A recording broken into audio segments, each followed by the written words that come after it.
bit to come into the Zoom space.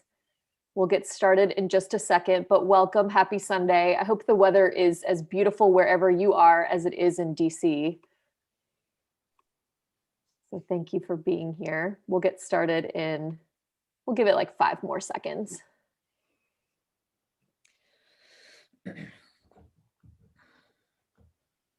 Okay, we'll go ahead and get started, and then more people will come into the room as we go on.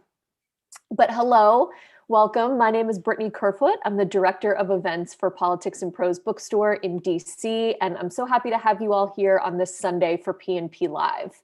I'm just going to go over a couple of technical items before we start the discussion. First, I am going to drop a link in the chat several times for where you can purchase a copy of Lady Bird Johnson straight from Politics and Prose's website.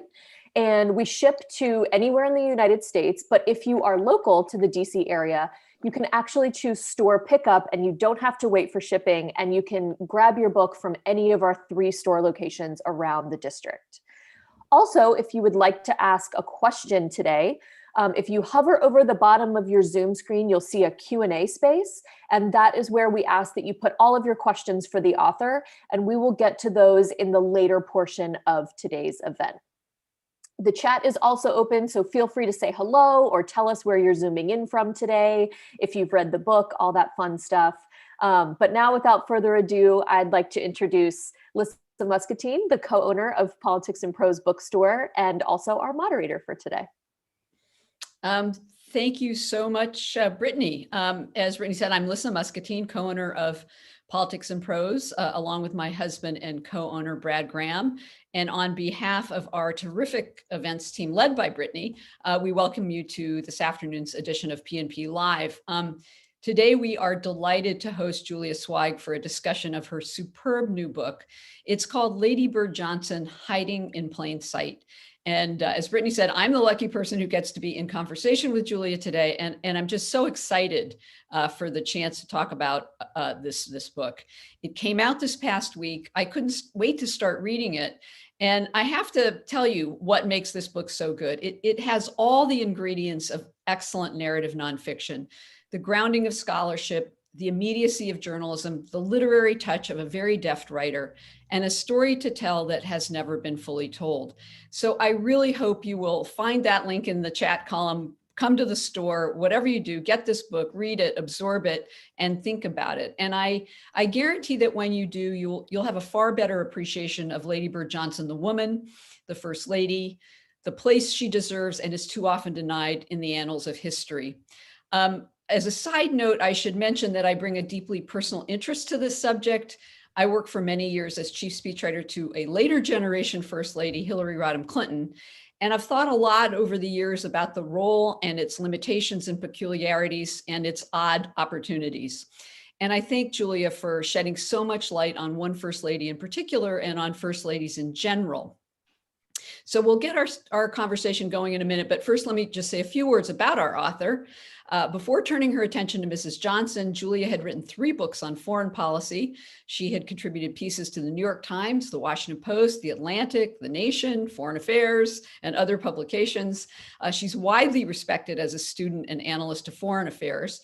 She served as a senior fellow at the Council on Foreign Relations for 15 years. Today, she's a non-resident senior research fellow at the LBJ School of Public Affairs at the University of Texas. She's also the creator, host, and executive producer of a marvelous ABC News podcast that you'll get a little bit of a feel for later, that's associated with her new book. It's called In Plain Sight, Lady Bird Johnson. At PNP, we also like to claim her as a local author. She lives right nearby.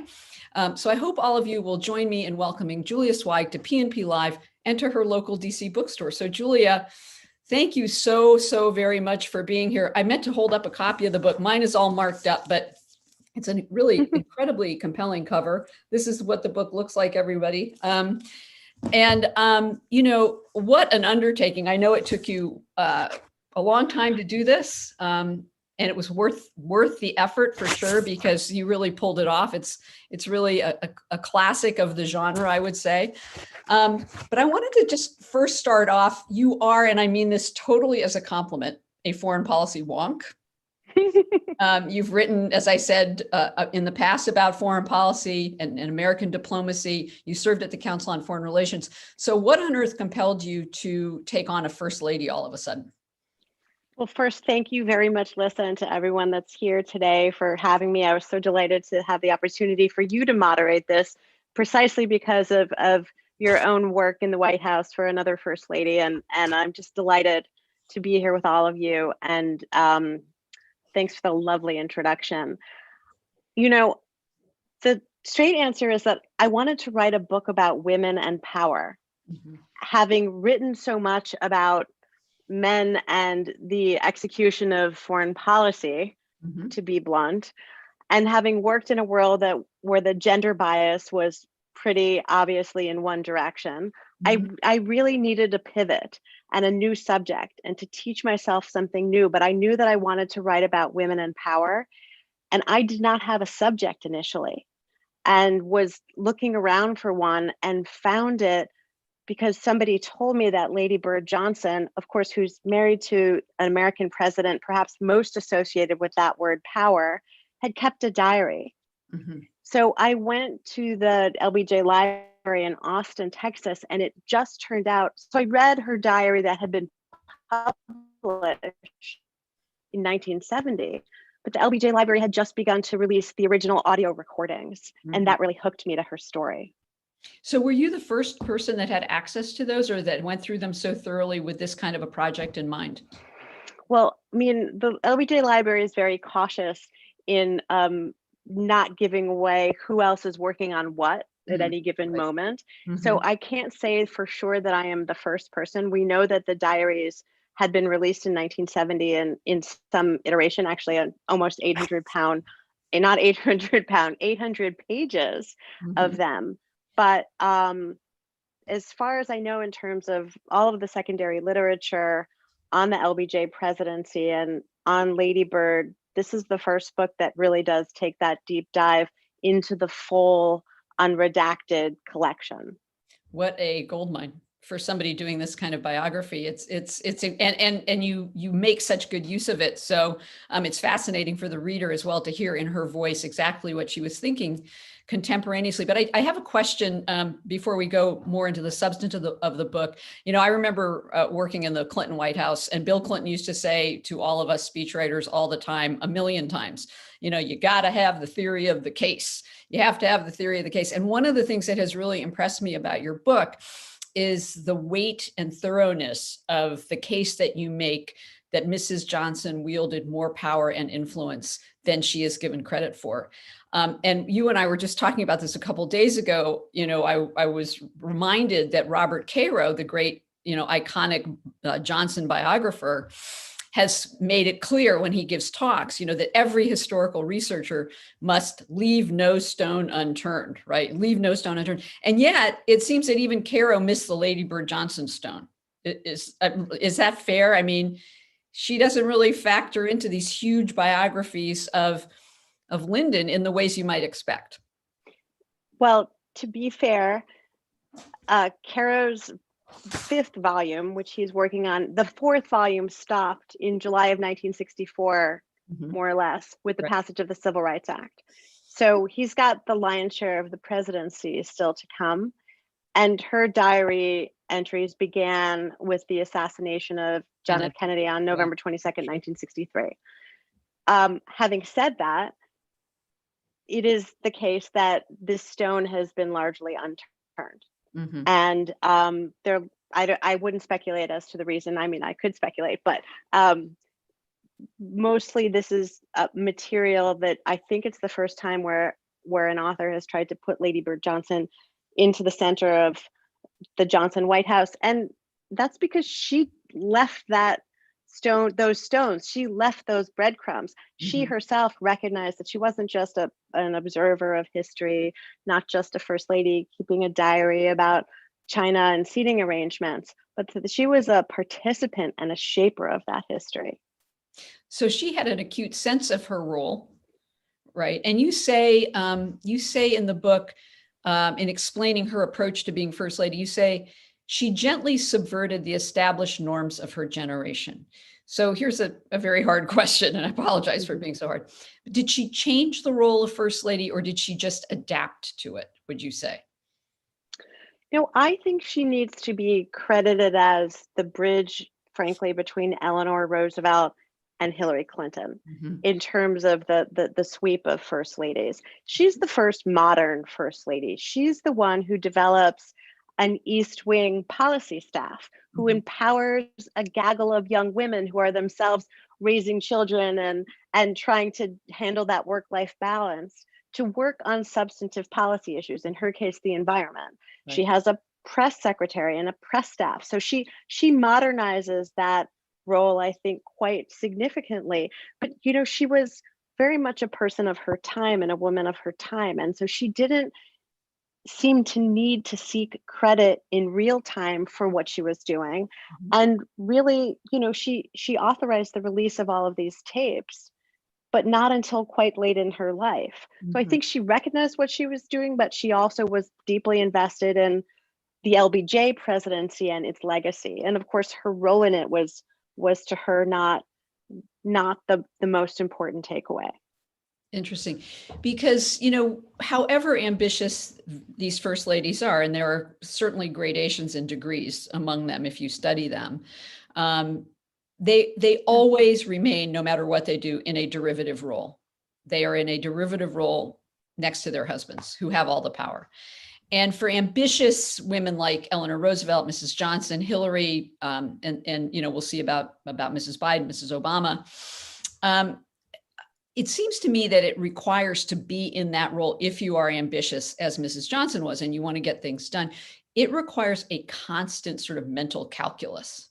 What am I willing to do to get this done? What am I willing to sacrifice of myself, of my being a woman, of my ambitions to get this done? And it's this weird, constant set of calculations.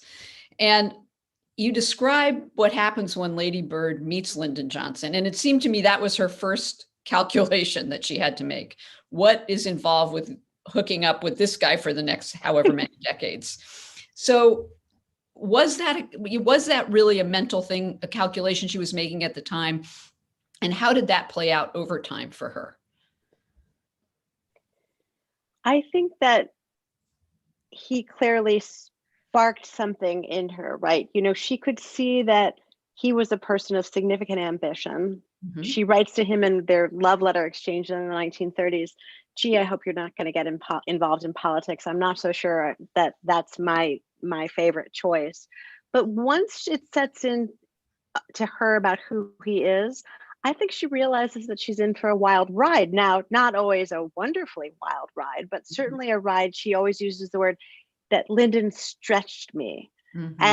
And I think that for a woman of her time to have the opportunity to leave East Texas, to then come to Washington, to travel the world, to be so at the power and involved in so much action, and to be so needed by him, that Mhm. the dynamic within their marriage and of interdependence and mutual reliance fed her. And she Mhm. was herself, as he was, a New Deal Democrat who Mhm. was very progressive and had a kind of conventional idea about how social change is made, laws and courts, not so much through the streets. But the calculation that you're asking about, from what I can tell, was something that kind of sunk into her bones rather early. And be, unlike Hillary Clinton, I would surmise, and unlike a more contemporary first lady, she didn't have the expectations for herself professionally or in terms of ambition. That's not even a word necessarily that I could imagine her sitting around with her girlfriends using to describe herself when she was in college, even though she was dead set on having a professional career. This whole question of power and how it is exercised, how women in these situations assert their power, try to claim power, is fascinating to me, especially, in the case of Hillary, which I know the best, but also in the case of Eleanor Roosevelt, Mrs. Johnson, and others. And you make the very good point in the book that she, just as you just said now, she understood her husband's reliance on her. And there was a lot of power associated with that. Yes. I mean, she understood him better than anybody. He trusted her more for certain kinds of strategic advice. And so she derived power from that.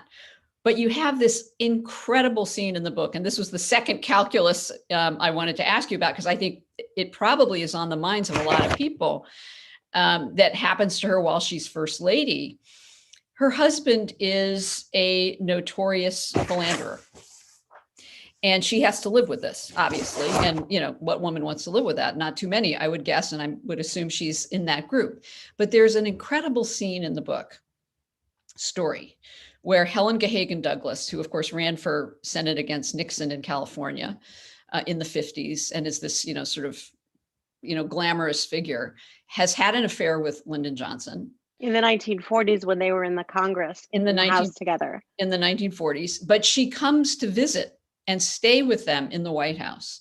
And if I think I have this right, Lyndon Johnson gives Helen Gahagan Douglas Mrs. Johnson's robe and slippers to wear for her overnight stay.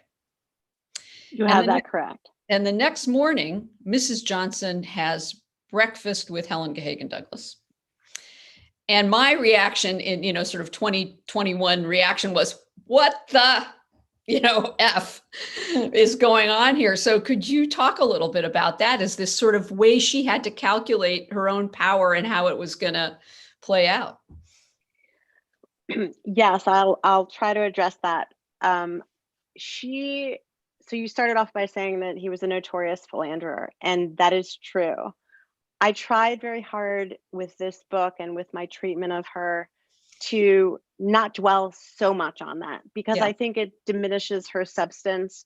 And I think that the victimization narrative that's been associated with her for a very long time doesn't serve her, and it doesn't teach us really anything new. So I'll say that. Having said that, she writes about that story herself. That comes from her diaries, where she says, I woke up and Lyndon had loaned my robe to Helen Gahagan Douglas. We waved goodbye to Lyndon from the South Lawn. He flew off in the helicopter, I think, to go to New York for something, and spent this glorious morning together.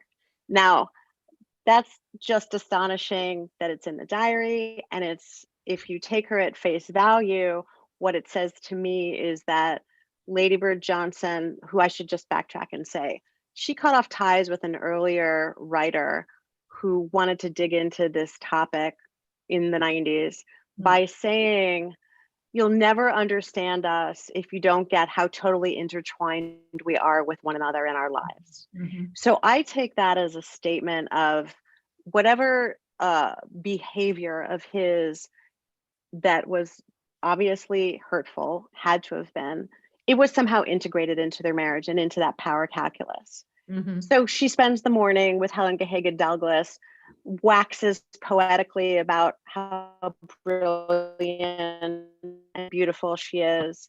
And I think that there were two kinds of people who Lyndon might have been involved with. One were just the people whose names we don't remember, sadly. And the other were a couple of women that Lady Bird did allow herself to see. She ignored the others and allowed herself on some level to see those individuals and to find some level of respect for them. I mean, it is an astonishing story because it takes place in 1964 too. And she records it in her diary and leaves it there for us to read about. I mean, I think you say something like, and I'm paraphrasing, she understood that the power of her powerless position was because of this intertwined relationship with Lyndon Johnson, with her husband, was always going to be greater than the power of a paramour. Did I say that? I think so. Just in that way, but thank you. Yeah, I think you do. I think she did understand that, and she came to terms with it. I can't say because I don't know for sure, was she at peace with that, but she derived her power from her influence on that presidency and from her knowledge of how much he needed her in order to be the best version of himself. And he was a complicated person. But when you get into the substance of what he was trying to do with his presidency, at least on the domestic policy side and with civil rights, she took, I think, great satisfaction in knowing how involved she was in plotting that course. I just want to remind everybody who's watching, Julia's going to take questions from the audience. There is a Q&A little icon thing at the bottom of your screen. If you do have a question, just start loading them in there and we'll be getting to them in a little bit. It's sort of comparing these first ladies as, you know, the great Washington parlor game. And they're all so different, and it really doesn't do them justice to always be equating one with the other. There is a fascinating relationship that develops between Lady Bird and Jackie Kennedy, who could not be more different in every way, in, you know, background, age, looks, etc. And of course, there's terrible tension between their husbands going into the 1960 presidential election. But that relationship is surprising in the end, I guess. I mean, it seemed to me to be.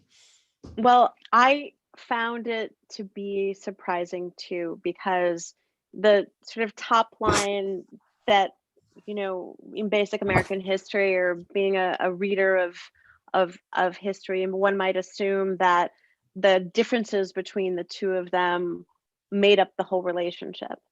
But in fact, the transition that the two orchestrated in the wake of the assassination, it was a 14-day period, was done jointly and separately, but with total grace. And they were capable of doing that for lots of reasons, but it actually goes back to the 1950s when the Johnsons were the senior people in the Senate. Jackie was new on the scene. Lady Bird, because LBJ was the majority leader, had his power, you know, convey to her as well with the Senate spouses. And then in the campaign, Jackie had great love for Lady Bird because Lady Bird went out as her surrogate, right, and campaigned with Jack's sisters and mother, and worked very hard and won them Texas, as Bobby Kennedy was happy to tell everybody. And then when when Jackie was first lady, she doesn't have the political chops. She wasn't the kind of political animal who was so comfortable on the rope line as Lady Bird was. So Lady Bird stepped in for her as second lady all the time. So when that horrible, tragic moment comes, Jackie is relying on Lady Bird, and Lady Bird is there to help the transition. And then once Jackie leaves Washington, then it becomes icy and the distance sets in. And she doesn't have very many generous words to say for the Johnsons for years, but they reconstitute themselves. Now, I don't want to give away too much in the book, but much more in the future, those two first ladies come together and they see one another every summer in Martha's Vineyard, and Lady Bird attends Jackie's funeral. Yeah, I think the club of first ladies, once they've all left, gets a little bit cozier, you know, with time. So one of the things that I didn't know that was interesting in this book about Mrs. Johnson is the very conscious and concerted effort she made. And remember, this is like the early 1960s. And by the way, you do a great job of contextualizing the moment for people, because we forget. Thank you. If we were even alive, we forget what it was like then. And certainly we all see the past through the lens of the present. So you do a really great job of getting us back into those moments. And, you know, feminism was just sort of this thing out there starting up, at least that wave of feminism. And she makes a very concerted effort to elevate the status of professional women. Yes. Right. But she also is very careful not to be militant as Betty Friedan is coming on the scene, and other sort of more assertive, you know, feminists are emerging in, you know, as writers and journalists and so on. She does. There's the period of time between coming into the White House at the end of 63 and LBJ being elected properly in his own right. So that year of 1964, when she's kind of dabbling and she doesn't really have her issue, which becomes the environment. Right. And of course, Betty Friedan has published her book, The Feminine Mystique, in 1963. Right. And Lady Bird when she's second lady and she's traveling around the world, and then once she's in the White House in that critical year of in-betweenness, starts promoting professional women. She calls them doers luncheons, and it sounds kind of very hokey, but she brings Jane Jacobs to come to speak at the White House about urban planning and urban renewal.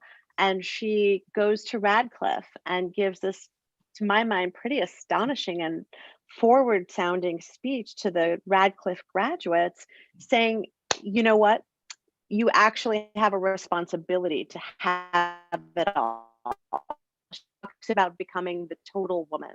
And she says, you don't have to, she has some line, you don't have to be militant and wear ugly flat shoes or something like that. It's a very kind of straight-laced approach, but the words are about, you have civic duty to participate in your community, maybe even in politics, go and be a professional and be a wife and a mother. So it's sort of, 25 years before Helen Gurley Brown, where she is speaking autobiographically in a way and saying it is possible to do everything. And of course, we all know that that's exhausting, but she was, and she does it many, many times in many different contexts. And it went pretty much unnoticed because it was trapped in her persona of sort of 1950s looking presidential spouse, even though it was the 1960s. Well, she was covered almost entirely by a female press corps that was assigned to cover first ladies, because why would you assign women reporters to cover anything else? And even they were, reflective of the sexist norms of the time. I mean, they were commenting, and you say in the book, about her figure and her hair and all that stuff. But then they started calling her Mrs. Vice President in that period in 1964 when there was no vice president, and she had such a public role as Lyndon's partner. Right. No, that's true. She also had an incredible knack, it seems, for surrounding herself with immensely talented women. Liz Carpenter, her press secretary, she brought Lindy Boggs in. I mean, how did she was that intentional, I guess? She was very, very smart, as LBJ was, about picking the people to work with her. Mm-hmm. And she had, Liz Carpenter was part of the Texas and Washington crowd. She was a journalist herself, mm-hmm. and they went way back. They met in the 1940s when Liz was a cub reporter who came to Washington and went to her congressman's office, and Lady Bird was running the office because this was during World War II when LBJ was in the Pacific and in California. She had an appetite for smarts, mm-hmm. and I think she understood that women have certain capacities. And plus, there was something about the East Wing that she developed where there was an awareness that although they were central to the political operation of the West Wing, they also had a certain cover precisely because the guys were ignoring them and didn't take them seriously. It cut both ways because then they had big budget battles and fights over politics and policy, but that was a bit of protection as well. Mm-hmm. Oh, that's interesting. I think that remains true, sadly, to this day, but that's a whole nother story. She becomes this incredible asset when he decides to run for election in his own right in 64. And that's a whole debate that you go through where she plays, a fascinating role. And she's a very valuable asset because she's so good with the public and she has certain constituencies that respond to her. But she also, it seems, is yearning for an issue to claim for herself. And you've just mentioned the environment. Most people in this country think of Lady Bird Johnson's legacy as beautification. Right now in Washington, there are zillions of beautiful flowers blooming and trees. Many people know that Lady Bird Johnson was responsible for many of those being planted, and it sort of ends there. But that's not where the period is at the end of the sentence with her. And it's one of the most, I would say, biggest disservices to her legacy and almost demeaning to her legacy to summarize it as beautification. Tell us what this was really about and why she got interested in it. Well, Lady Bird hated that word. She said much later in her life, I'll never forgive Lyndon's boys for making me describe my environmental agenda as beautification. She thought it was a prissy, sissy word, and that kind of feminized feeling to it she didn't like. but I don't want to diminish either the beauty side of Lady Bird. You know, the plantings in Washington, in touristy, monumental Washington, we all love them. Those of us that live here, they're beautiful. Yeah. Having said that, and highway beautification, that law that she's associated with, it's gotten overplayed in many ways, because the deep side of her environmentalism had to do with trying to bring together civil rights and what we call today environmental justice, specifically in American cities, and most especially in Washington, D.C. You know, the Johnsons also were big promoters of what at the time was called home rule. This was the beginning of the DC statehood movement, but they had been living in Washington, D.C. for 30 years, which was one of the most segregated cities in the country, and also majority Black city, in a place where access to nature for people of color was highly proscribed. Lady Bird had nature in her bones. You know, she was an orphan, and she was very connected to the way being in nature made her feel whole. And she believed that access to nature in American cities, in the wake of urban renewal, right, where you have neighborhoods being destroyed in American cities all over the country, that in Washington, D.C., there was an incredible opportunity, because the National Park Service had control over vast amounts of riverfront property along the Anacostia River, which is where, lo and behold, a lot of Black Washingtonians lived. Food deserts, no swimming pools after Brown versus Board of Education. There was a lot of white flight and disappearance of public swimming pools. She was a big swimmer. So she brought together a gaggle of philanthropists and landscape architects and DC activists to try to figure out how to invest real money into planning for big urban park in Washington, D.C.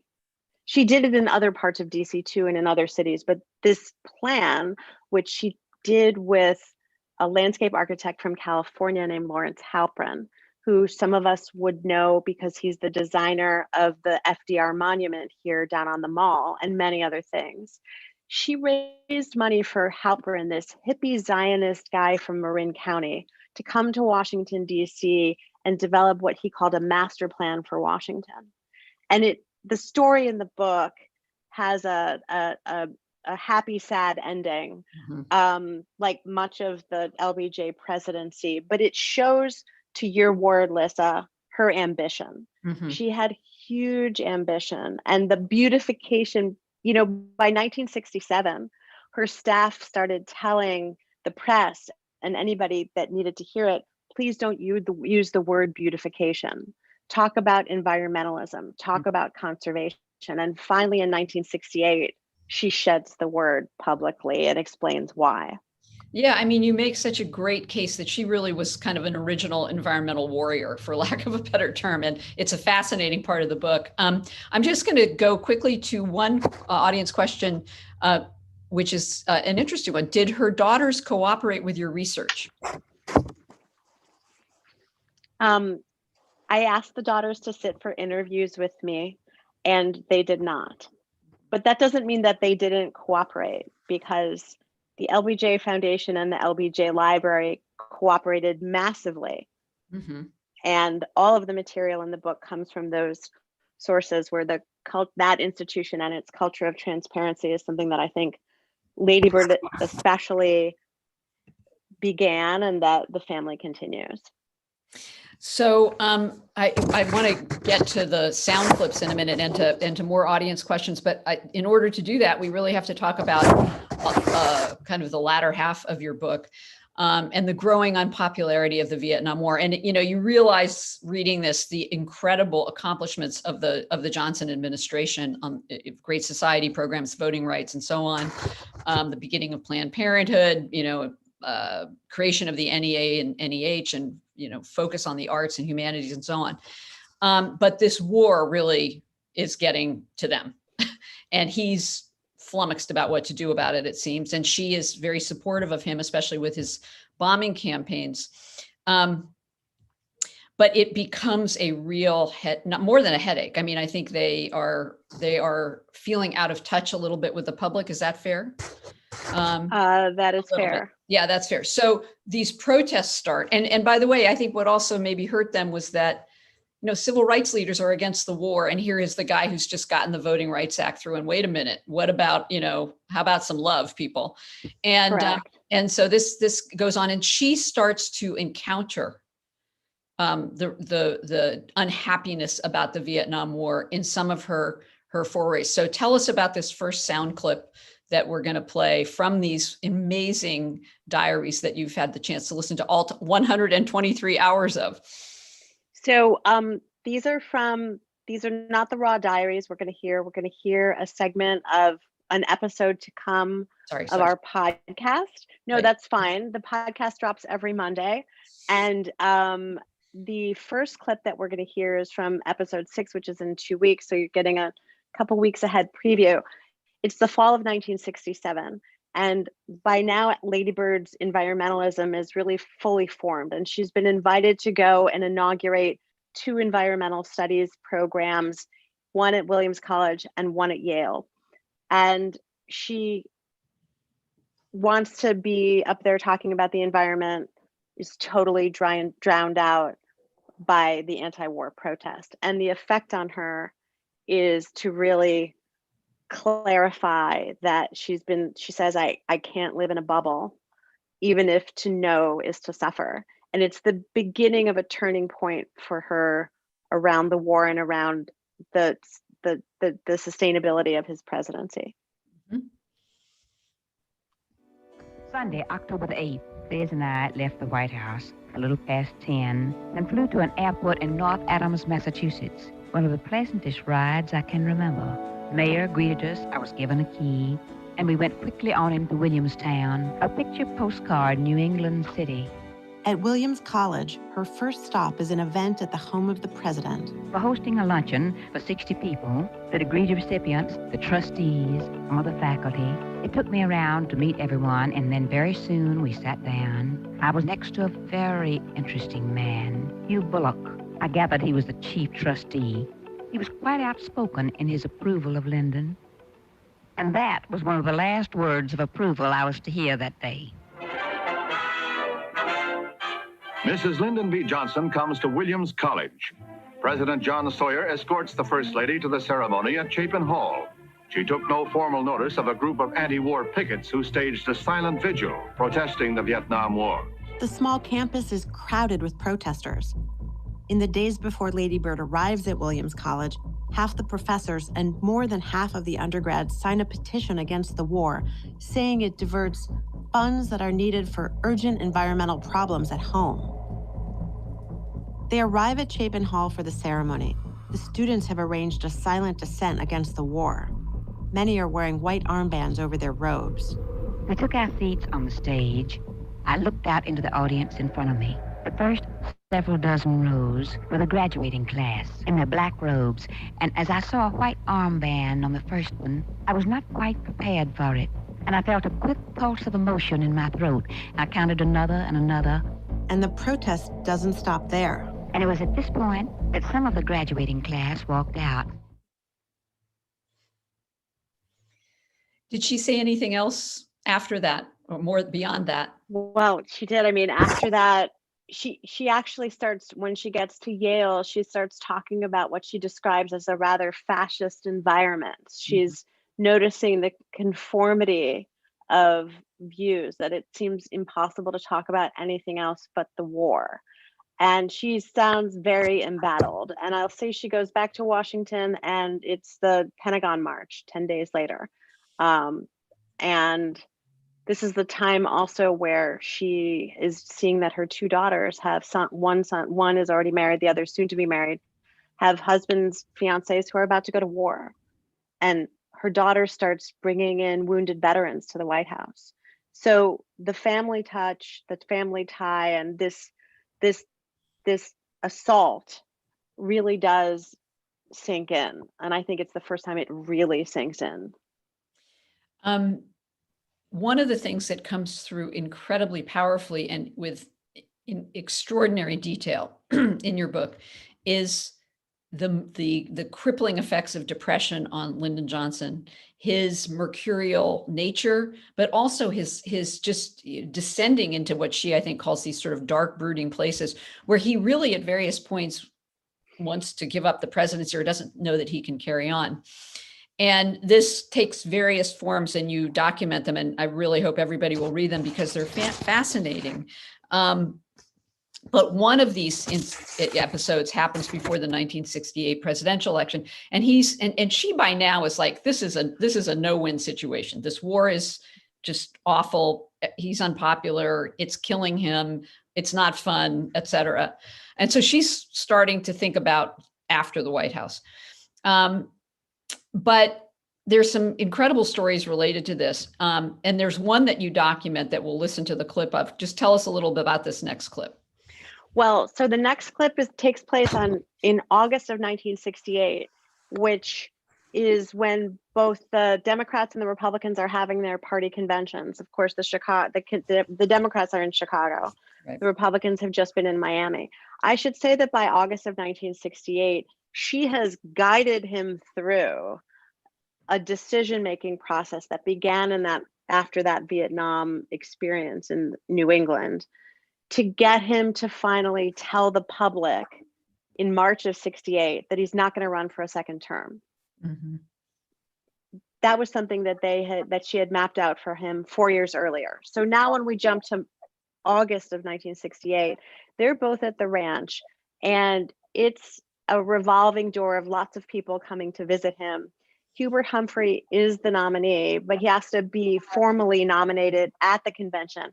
So even though Lyndon has announced that he's not going to run again in March of 68, something else happens really important in June of 68, which is that Bobby Kennedy is assassinated. And that, in addition to its horrific tragedy, kind of creates some tumult again for Lyndon.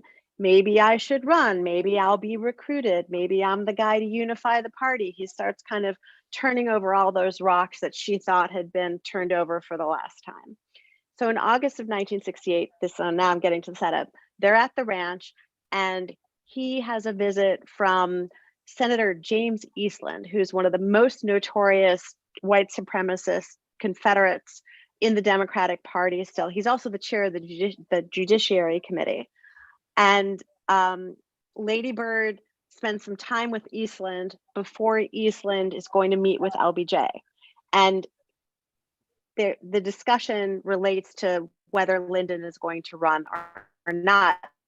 And the convention is 2 days away. Yeah. Now, in August of 1968, as Eastland is arriving at the ranch, the president is meeting with his Secretary of Housing and Urban Development, Robert Weaver. Weaver's the only Black member of LBJ's cabinet. Instinctively, I thought that Senator Eastland and Secretary Weaver wouldn't be exactly a cozy little company. So perhaps I could be useful by meeting Senator Eastland and driving around the place while Lyndon conducted his business with the secretary. Senator Eastland has come to the ranch to do a little horse trading. Eastland is chairman of the Senate Judiciary Committee. The president has nominated his longtime personal lawyer, Abe Fortas, who's now an associate justice on the Supreme Court, as chief justice. LBJ needs the senator's support to get Fortas confirmed. But Eastland has another agenda. Senator Eastland was determined to talk politics. He said, "You know your husband's going to be nominated, don't you?" I said, "No, sir, not at all. There's not going to be any movement of that sort. That is, not with any force behind it. And if he were, he wouldn't accept." Eastland is surprised at her conviction and her clout with the president. He seemed somehow taken aback, a little disbelieving, as though I had hoped it would happen that way, but relatively unshaken in his conviction. As a Democrat, Eastland is looking at the election pragmatically. Sure, he's got differences with LBJ, like civil rights, but the administration's poverty programs have played well in Mississippi. And anyway, there's no great alternative. As little as they see eye to eye, as much as lies between them, he would rather see Lyndon nominated than anybody now before the Democratic Party. But in terms of a last-minute draft in Chicago, another run for president for LBJ, no way. Finally, I drove back to the main house and with considerable relief saw Lyndon's convertible just going around the barn, conveying Secretary Weaver to the plane. There are some incredible stories that almost in some cases border on the comical about him going back and forth and back and forth, that you describe in the book. And I'll let people read to find out what those are. And they're really, they're just extraordinary. They're absolutely extraordinary. I want to get to some audience questions. We have some good ones. Super. First, kind of a current one, I guess. You mentioned Lady Bird going to Martha's Vineyard, where she stayed with her friend Rose Styron, the wife of author William Styron. Can you tell us how they met and something about their friendship? How the Styrons met? I guess, or how they met, how Mrs. Johnson got to be friends with Rose Styron. Do you know? I'm sorry that I don't. Yeah. I wish It's a I later had known. story. It's a later Yeah, story. yeah. Unfortunately, I this was a very long-term project, and so the post-presidency didn't get the attention it deserves. Well, that's okay, because you cover a lot of ground. That's true. Thank you. So one person asked again about whether you were able to speak to the daughters, which we know the answer to, but the second part of the question was Mrs. Johnson's activism reflected in her daughters? Do you know? Because you also haven't really studied them, I guess, so much. No, not really. I mean, they have been, one of the elder daughter, of course, was very involved in politics herself. Mhm. And they're both quite devoted to the Johnson presidency and its legacy and preserving its history. Lady Bird Johnson started something called the Lady Bird Johnson Wildflower Center in the 1980s, which is outside of Austin, which is a fantastic, it is what it sounds like, but it's also a center for environmental education. And I know that Lucy Johnson and her husband have put a great deal of attention into the study of climate mitigation and environmentalism there. Here is a question from Peggy Lewis, who I believe is my friend Peggy Lewis, and an alum of the Clinton White House and of Hillary Land, and a brilliant and wonderful woman in her own right. And she says, what did she write about the Black struggle for civil rights? And this is a very interesting part of the book that has to really be kind of unpacked, her views on civil rights, and how she did or didn't vocalize those views. Hard to answer that, Peggy, concisely, but thank you for the question. And since Lissa mentioned working with you in the White House, I should just say that I'm really looking forward to your book, Hillary Land, that you're writing right now. I think it's going to be a total gem. Thank you. So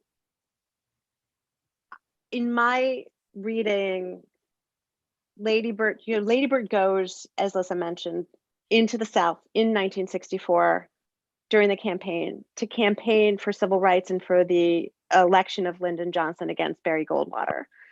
She's from East Texas. She's a Southerner. Her family, both mother and father, are from Alabama. She understands the depth of the white backlash that they are inviting with their civil rights legislation. She understands it in her bones. And so she wants to go to the South because she doesn't want to lose the South, she says, by default.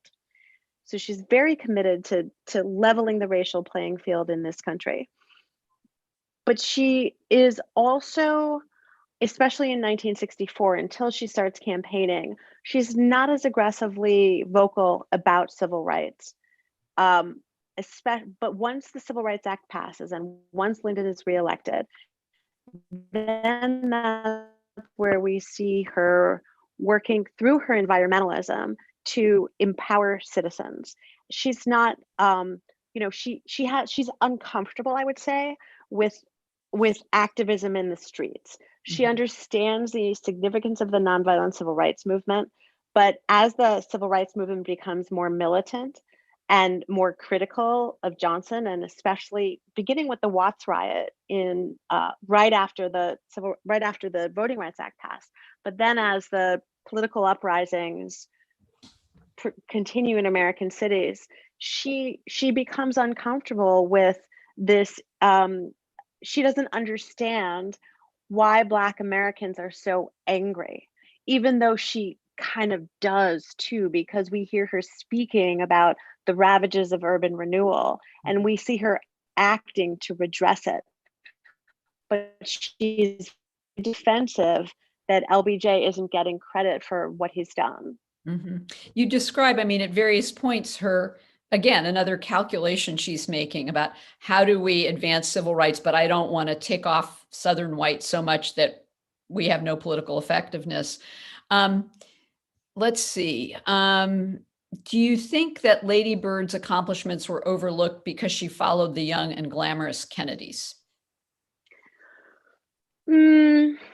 I mean, I think that following the young and glamorous Kennedys actually liberated her, because she knew very well that she was not them, and she was not as young and not as glamorous, and never would be. So, no, I think that she was overlooked for a couple of reasons. One is LBJ turned out to be, for some period of time, a president who was reviled because of the Vietnam War. And I think his shadow cast a shadow over her. Yeah. That's, you compare it to Eleanor and Franklin, and of course, Franklin Roosevelt was adored, and Eleanor was adored too, for reasons related to her own incredible activity globally even, but also because she was able to shine in his refracted glory. Lady Bird didn't have that fortune. And then also because I think LBJ himself, it's not so much about the Kennedys so much as it is that LBJ himself is such a dominant figure as an American president. His presidency is, there's been volumes written about him and his entire political career for very good reason. And there's a certain kind of gendered bias about the way presidencies are studied, frankly, and about the questions that are asked and the answers that come, and the people whose opinion is sought in describing and discussing these presidencies. So I think the Jackie Jack component of it is de minimis compared to the other elements. I meant to say in answer to the question about race, and again, I'm sorry to give a little tidbit away of the book, but at one point after Thurgood Marshall has been appointed to the Supreme Court, right, and the Voting Rights Act has passed, and all these other things that she perceives as these, they were significant civil rights markers and milestones, she says to Lyndon, and I don't know if it's how joking it is, she goes, "Don't you think it's time for a woman on the Supreme Court?" I don't think she was joking at all. Yeah. He's getting ready. I'm slipping my mind the name of the Supreme Court justice who's stepping down, and Thurgood Marshall is already Solicitor General, and Lyndon is looking around for who he's going to appoint, and she says, precisely, isn't it time for a woman? I don't think she was joking one bit. Yeah, he probably thought she was joking. I mean, I think LBJ is really complicated, right? Because the two women that he relies on most, Liz Carpenter and Lady Bird Johnson, he empowers them, he relies on them, he gives them a lot of power. And yet, there he is with his infidelities and his vulgarities and his thin skin and his insecurity. But at the same time, he's also the person who, when he signed a law which gave American women in the military the ability to climb up in rank, right, said, well, maybe someday there'll be a woman commander in chief. And it was reported by a Wire story, but none of the feminist activists picked it up. They didn't pick it up because he's the last person they would have expected a statement like that to come from. And because everyone by then was so angry about Vietnam. Right, exactly. No, it's so interesting. Okay, we have a few more questions to try to get through. How engaged was Lady Bird involved in this is tough, in the business operations of the radio and television station she owned? And this was a bit controversial. Well, okay, I want to just say that the private media company papers are totally closed. So I was not able to add and illuminate anything to what is already known or speculated. She did put her money into purchasing the first radio station, and she was involved in growing it and acquiring the television station and growing their media company. That was an example of where Lady Bird and Lyndon really, they were partners, and Lyndon used his influence to get the FCC license, and Lady Bird her financial moxie and money to help build the company. But somebody told me early on in this process, and he was right. You're never going to get to the bottom of this, and that's because the company papers are closed. So my assumption is that she had a significant role. She was very savvy about the media and thought of herself as a media executive. You can hear that in her tapes too. Mm-hmm. She studied journalism in college. She studied journalism in college. She always had her little spiral notebooks with her, taking notes all the time. Mm-hmm. Right. And that was from her training. So this one, I'm sure you can answer. In Robert Caro's first volume on LBJ, there's a lot on the relationship with Sam Rayburn. Does your book offer further insights about that relationship? No, sadly, it doesn't. My book is not a cradle to grave biography. It focuses primarily on the presidency and goes back a bit into the pre-presidency, but it's largely about the presidency. Okay, so believe it or not, we are almost out of time. I can't believe that. And I have a million more questions for you, but the last one from the audience is possibly a good one to end on. Okay. It says, I'm currently reading your book and thoroughly immersed in it. I just read that Lady Bird lost her mother at age 5. How did her upbringing empower her remarkable strength of character? You could write a book about that. You could write a book about that, and others have written a little bit about that. So she was not orphaned, but she did lose her mother at age 5, and she was raised by an aunt and by household staff who were themselves descendants of slaves, and by her father, who, in my mind at least, is a character out of a Tennessee Williams play. She had 2 older brothers who were away at school, and she talked about her own childhood as one in which nature gave her solace. So I'm not sure that we can ever connect the dots to some childhood nugget that helps explain terrific accomplishment or even character as an adult. Mm-hmm. I can only say that she traces her own grit back to losing her mother and the solace that she took in books and nature. I lied. I'm going to ask a last question. Please, thank you. But that's a fascinating answer. I mean, she really learned to be self-reliant. I mean, I think it's partly what you're saying, and that stood her in good stead, being married to this crazy force of nature, complex, creature, Lyndon Johnson. So this book is so much. It's so revelatory. It's really telling a piece of history that has not been told. It is trying to get people to understand that women, even in these undefined, informal roles with no job descriptions and so on, that they do figure out not just how to survive, but how to thrive and how to kind of orient themselves based on the times they live in, based on the president they're married to figure out what levers are at their disposal and what tools are at their disposal to try to do something and not just be an accessory. And yet so often they are rendered as accessories by historians, by popular culture, by everything. So what is the most important thing you want people to take away from your book and about Mrs. Johnson, and just about sort of, you talked about women in power being kind of a compelling reason for you to want to write this book. So what is it that you hope people will think about and take away from this project that you've just spent many years on?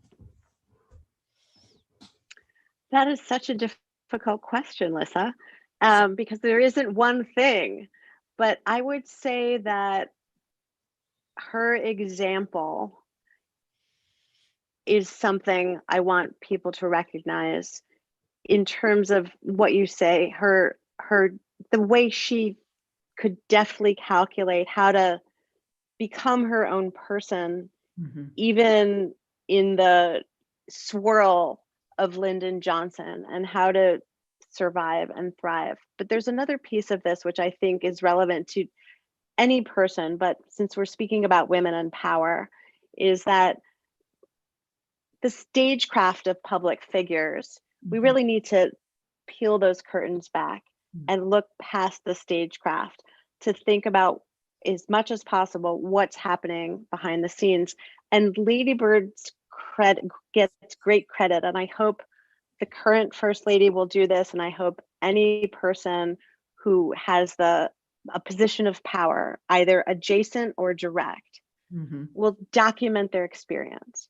The fact that she documented her experience is such a treasure and such a public service. And I worry that because of media and leaks and the kinds of exposure that public figures worry about, that documenting experiences for people that are in public life is becoming increasingly fraught and freighted, to use our two terms. So that's my very large 30,000 foot takeaway from this, is how important it is to keep that up and find a way to do it. Well, it's such a great answer. And this is putting myself out on a line a little bit, but I don't think it's a coincidence that it takes a woman and her interest in women in power to tell us this story that has not been told, and to be interested enough to go and listen to these recordings and to try to analyze them in the context of the times in which Mrs. Johnson lived. And, the more we have women writing about these subjects and being interested in women professors and journalists and everything else, I think we will start to fill in those blank pieces of history more and more. But I can't give you enough credit for doing that with Mrs. Johnson. Thank you. And doing it so superbly well. I mean, it's just a terrific book. Thank you for joining us today. We were so proud to have you. Thank you for having me, Lissa. I'm so proud to be with my hometown place. Well, we love having you. This is a great institution. This is the book. You can purchase it, as Brittany said at the outset, in a link in the chat column. And Julie, good luck with it. We will be happily putting it in people's hands. I hope all of you out there will read it. Thank you all for joining us on what today in Washington is I hate to say it, a pretty good day to be outside. And a lot of you gave that up wisely to participate in this. And we thank you all. We hope you all stay well and stay well read, and have a great rest of your weekend, everyone. Thank you, everybody.